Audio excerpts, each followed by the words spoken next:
2001 সালের 11ই সেপ্টেম্বর আমেরিকার ইতিহাসে সবচেয়ে ভয়াবহ দিন। নিউ ইয়র্কের টুইন টাওয়ারে বিমান হামলা, প্রায় 3000 মানুষের মৃত্যু। এই হামলার মূল পরিকল্পনাকারী ছিলেন এক ব্যক্তি, নাম ওসামা বিন লাদেন। এই ঘটনার পর নড়েচড়ে বসে পুরো আমেরিকা। উদ্দেশ্য একটাই, ধরতে হবে লাদেনকে। কিন্তু কিভাবে ধরবে তাকে? সে কোথায়? এই পরিকল্পনা করতে থাকে আমেরিকা। অবশেষে দীর্ঘ 10 বছর পরে এই লাদেনকে একটি গোপন মিশনের মাধ্যমে আমেরিকা ধরে ফেলে। কিন্তু কিভাবে? আজকের এই ভিডিওতে আমরা জানব সেই রহস্য এবং সেই গোপন মিশনের বিস্তারিত। চলুন মূল ভিডিওতে যাওয়া যাক। 9/11 হামলার পর মার্কিন যুক্তরাষ্ট্র আফগানিস্তানে সামরিক অভিযান শুরু করে, যাকে বলা হয় ওয়ার অন টেরর। এই অভিযানে তালেবান সরকারকে ক্ষমতাচ্যুত করা হয় এবং আল কায়েদার ঘাঁটি ধ্বংস করা হয়। কিন্তু লাদেন পালিয়ে যায়। 2001 সালের শেষ দিকে তাকে আফগানিস্তানের টোরা বোরা পাহাড়ে দেখা গেলেও সে সেখান থেকেও পালিয়ে যায়। এরপর 1 দশক ধরে তার কোনো খোঁজ পাওয়া যায়নি। আর আমেরিকা তাকে ধরার জন্য পুরো পৃথিবী জুড়ে এক গোপন মিশন পরিচালনা করতে থাকে। কিন্তু লাদেন কোথায়, কিভাবে আছেন, এ ব্যাপারে তাদের কাছে কোনো তথ্য নেই। তবে লাদেনকে ধরার জন্য আমেরিকার CIA অফিসাররা একটা গোপন মিশনের পরিকল্পনা করেন। এদিকে লাদেনও খুব সাবধানে তার যোগাযোগ বজায় রাখত। সে মোবাইল ফোন কিংবা ইন্টারনেট ব্যবহার করত না। আধুনিক কোনো যন্ত্র তার কাছে ছিল না। কিন্তু মার্কিন গোয়েন্দারা আটককৃত তার বিভিন্ন সঙ্গীদের মাধ্যমে জানতে পারে যে তার একটি নির্দিষ্ট কুরিয়ার রয়েছে, যার মাধ্যমে সে বার্তা আদান প্রদান করে আসছে। 2007 সালে মার্কিন গোয়েন্দারা জানতে পারে এই কুরিয়ারের নাম আবু আহমেদ আল কুয়েতি। আর এই আবু আহমেদ আল কুয়েতির মাধ্যমে কিন্তু লাদেনকে ধরে ফেলে। কিন্তু কিভাবে? চলেন পরবর্তীতে যাওয়া যায়। এরপর থেকে CIA পাকিস্তানে তাদের নজরদারি শুরু করে দেয়। 2010 সালে তারা আবু আহমেদ আল কুয়েতির অবস্থান শনাক্ত করে ফেলে। তার গন্তব্য ছিল পাকিস্তানের অ্যাবেটাবাদ শহরের একটি বিশাল প্রাসাদতুল্য বাড়িতে। বাড়িটি ছিল সম্পূর্ণ অদ্ভুত। এটি ছিল অত্যন্ত সুরক্ষিত। কোনো টেলিফোন বা ইন্টারনেট সংযোগ ছিল না। বাড়িটির চারপাশে 18 ফুট উঁচু দেওয়াল, ওপরে কাঁটাতার বসানো। ছাদে সবসময় লোক পাহারায় থাকত।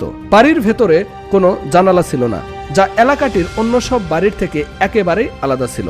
বাড়িটিতে বসবাসরত ব্যক্তিরা কখনো বাড়ির বাইরে আসতেন না। তারা কোনো সামাজিক সম্পর্কও রাখতেন না এবং বজ্র ফেলার জন্য নির্দিষ্ট পদ্ধতি ব্যবহার করতেন, যাতে কারো সন্দেহ না হয়, এবং অবশিষ্ট বর্জ্যগুলো বাড়ির ভেতরেই তারা পুড়িয়ে ফেলতেন। CIA অফিসাররা দীর্ঘদিন এই বাড়িটির ওপর নজরদারি চালায়।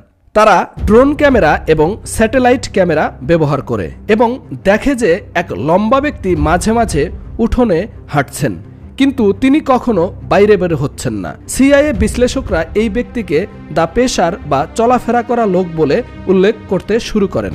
তাদের ধারণা করা হয় যে এটাই হতে পারে সেই তাদের কাঙ্ক্ষিত লোক ওসামা বিন লাদেন। 2011 সালের গোড়ার দিকে মার্কিন প্রেসিডেন্ট বারাক ওবামাকে ব্রিফ করা হয়।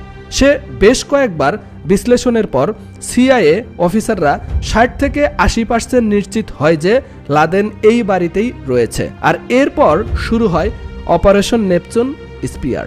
গোয়েন্দারা কুরিয়ারের গতিবিধি নজরে রাখে এবং দেখতে পায় যে সে নিয়মিত অ্যাবেটাবাদ কম্পাউন্ডে যাতায়াত করছে, কিন্তু খুবই সতর্কতার সাথে। সে কখনো মোবাইল ফোন ব্যবহার করতেন না, তবে মাঝে মাঝে একটা ফোন সে ব্যবহার করত। অবাক করা ব্যাপার ছিল যে এই ফোনটি কিছুক্ষণ কথা বলার পরেই বন্ধ করে রাখা হতো এবং আবারও অনেক দিন পর ফোনটি চালু করে শুধুমাত্র যোগাযোগের জন্য কয়েক মিনিট কথা বলে আবারও সুইচ অফ করে রাখত। এই বিষয়টি CIA অফিসারদের আরও বেশি সন্দেহপ্রবণ করে তোলে এবং তার চলাফেরা ছিল অত্যন্ত সংরক্ষিত। অনেক বিশ্লেষণ এবং অনুসন্ধানের পর CIA অফিসাররা নিশ্চিত হয় যে এই বাড়িটিতেই সম্ভবত লুকিয়ে রয়েছেন ওসামা বিন লাদেন। 2010 সালের শেষ দিকে মার্কিন গোয়েন্দারা কুরিয়ারের ফোন কল বিশ্লেষণ করে এবং তারা নিশ্চিত হয় যে এই কুয়েতি লাদেনের অন্যতম ঘনিষ্ঠ সহচর। এক পর্যায়ে কুরিয়ারের গাড়ির গতিবিধি ট্র্যাক করে নিশ্চিত হওয়া যায় যে সে নিয়মিত এই বাড়িতেই প্রবেশ করছে এবং বাইরে থেকে তার মাধ্যমেই যোগাযোগ রক্ষা করা হচ্ছে। গোয়েন্দা বিশেষজ্ঞরা এই তথ্য যাচাই করার পর সিদ্ধান্ত নেন যে বাড়িটির ভেতরে সম্ভবত ওসামা বিন লাদেন নিজেই রয়েছেন। এরপর মার্কিন সরকার চূড়ান্ত পদক্ষেপ নেওয়ার সিদ্ধান্ত নেয়। লাদেনকে ধরার মূল অভিযান কিন্তু এখান থেকেই শুরু। যুক্তরাষ্ট্রের সময় দুপুর 1:22 সিআইএর প্রধান আদেশ দিলেন, go in there and get bin Laden. পাকিস্তানের অ্যাবেটাবাদ শহরে সেই সময় রাত 11টা বাজে। বিন লাদেনের গোটা পরিবার শুয়ে পড়েছিল তখন। পাকিস্তান আর আফগানিস্তানের মধ্যে আধ ঘন্টা সময়ের ব্যবধান। জালালাবাদ শহরে তখন বাজে 10:30। যুক্তরাষ্ট্রের নৌবাহিনীর সিল দলের 23 জন সদস্য দুটো ব্ল্যাক হক হেলিকপ্টারে চড়ার জন্য তৈরি হচ্ছিলেন। কায়রো নামের একটা কুকুরও তাদের সঙ্গে ছিল। তাকেও সিল টিমের অন্য সদস্যদের মতোই বুলেট প্রুফ জ্যাকেট পরানো হয়েছিল। আধ ঘন্টা পরে অর্থাৎ আফগানিস্তানের স্থানীয় সময় রাত 11টায় দুটো ব্ল্যাক হক হেলিকপ্টার জালালাবাদ বিমান ঘাঁটি থেকে পূর্ব দিকে পাকিস্তানের সীমানার দিকে রওনা হয়েছিল। অভিযানের জন্য হেলিকপ্টারগুলো বিশেষভাবে তৈরি করা হয়েছিল। ওই দুটো হেলিকপ্টার থেকে খুব কম তাপমাত্রায় তাপ নির্গত হচ্ছিল। আর হেলিকপ্টার দুটির পাখায় যে ব্লেড ব্যবহার করা হয়েছিল তা তৈরি করা হয়েছিল বিশেষ প্রযুক্তিতে, যাতে শব্দ একদমই কম হয়েছিল। একই সাথে পাকিস্তানি রেডার যাতে ওই হেলিকপ্টারের অবস্থান শনাক্ত করতে না পারে সেই জন্য নেওয়া হয়েছিল বিশেষ সতর্কতা। মাটি থেকে সামান্য কয়েক ফিট উপর দিয়ে প্রচণ্ড গতিতে হেলিকপ্টার দুটি উঠছিল। অ্যাবেটাবাদে পৌঁছাতে সময় লেগেছিল প্রায় 1.5 ঘন্টা। ব্ল্যাক হক হেলিকপ্টার দুটো উড়ে যাওয়ার সময় 45 মিনিট পরে ওই রানওয়ে থেকে আরও 4টি চিনুক হেলিকপ্টার তৈরি হচ্ছিল। এটার উদ্দেশ্য ছিল যদি কোনো কারণে ওই ব্ল্যাক হক দুটি হেলিকপ্টার কোনো দুর্ঘটনায় পড়ে যায় তাহলে এই 4টি চিনুক হেলিকপ্টার তাদেরকে উদ্ধার করবে। এরপরই আসে সেই কাঙ্ক্ষিত সময় যখন হেলিকপ্টারগুলোকে লাদেনের বাড়ির সামনে অবতরণ করানোর চিন্তা করা হয়। কিন্তু যখনই পাইলট বিন লাদেনের বাসভবনের সামনে অবতরণ করার চেষ্টা করছিলেন তখনই নিয়ন্ত্রণ হারাতে শুরু করেন তিনি। খুব দ্রুত নিচের দিকে নেমে আসছিল হেলিকপ্টারটা। আসলে সিল টিম যখন আমেরিকায় এই মিশনের জন্য প্রস্তুতি নিচ্ছিল তখন কম্পাউন্ডের চারদিকের দেওয়াল ছিল লোহা দিয়ে করা, আর অপরদিকে লাদেনের বাড়িতে এসে তারা দেখতে পায় যে কনক্রিটের দেওয়াল করা, যার ফলে হেলিকপ্টারটি দ্রুত গতিতে নিচের দিকে নেমে আসে এবং সেই কনক্রিটের দেওয়ালে আটকা পড়ে হেলিকপ্টারের পাখা ভেঙে যায় এবং পাইলট বুদ্ধি করে সেই হেলিকপ্টারটা সেখানেই নামিয়ে দেয়। তবে এই ঘটনায় কোনো প্রাণহানি হয়নি। ওদিকে গোটা দৃশ্যটা তখনও হোয়াইট হাউজের সিচুয়েশন রুমে বসে দেখছিলেন সবাই। বিন লাদেনের বাসভবনের উপরে ঘুরতে থাকা অপর আরও একটি ড্রোন ক্যামেরা এই ঘটনার সরাসরি ভিডিও ফুটেজ পাঠাচ্ছিল সেই সিচুয়েশন রুমে, আর সেখান থেকে বারাক ওবামা সহ অন্যান্য কর্তা ব্যক্তিরা লাইভ ভিডিওতে যুক্ত ছিলেন এবং দেখছিলেন তাদের এই মিশন।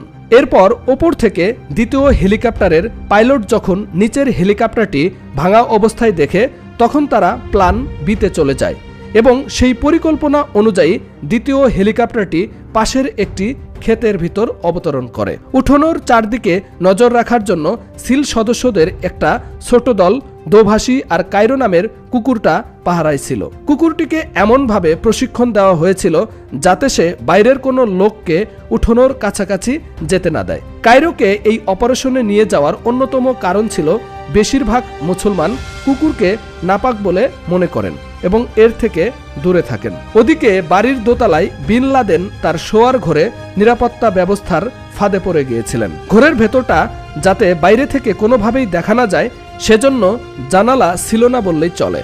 কিন্তু এই ব্যবস্থা করতে গিয়ে বাইরে কি হচ্ছে তা তিনি একেবারেই দেখতে পেতেন না। সিল টিমের সদস্যরা দোতলায় ওঠার সময়ই লাদেনের 23 বছর বয়সী ছেলে খালিদকে দেখতে পায় আর সাথে সাথে সিঁড়িতে তাকে গুলি করে মেরে ফেলে।